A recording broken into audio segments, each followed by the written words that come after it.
sevdim. Sevinç bahşettim. Rabbim hayat güneşinsen sen, güllerimden saadetimsen. Sana Rabbim alkışları getirirem, bence sana izzetleri veririm. Yaşayırsan kalbimde sen güzeldirler, tükenmez sevgiler. Rabbim, sana Rabbim alkışları getirirem, bence sana izzetleri veririm. Yaşayırsan kalbimde sen güzeldirler, tükenmez sevgiler. Hayatta nurumsan, hakikat yolumsan, karanlığında elbet ışık saçtın. Müqəddəs adınla sen ucaldın.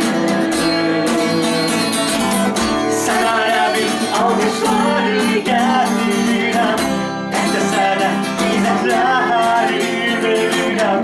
Yaşayırsan kalbimde sen güzeldirler, tükenmez sevgiler. Rabbim, sana Rabbim alkışları getirirem, bence sana izzetleri veririm. Yaşayırsan kalbimde sen güzeldirler, tükenmez sevgiler. Senin bir kalbin, benim sen Rabbim. Bütün dünya bilsin sen Rabbim sen, benimle aklımsan ömrümsen. Sana Rabbim alkışları getirirem, bence sana izzetleri veririm. Yaşayırsan kalbimde sen güzeldirler, tükenmez sevgiler.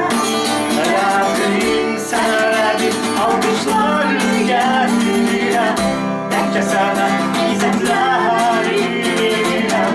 Yaşayırsan kalbimde sen güzeldirler, tükenmez sevgiler. Sana Rabbim alkışları getirirem, bence sana izzetleri veririm. Yaşayırsan kalbimde sen güzeldirler, tükenmez sevgiler.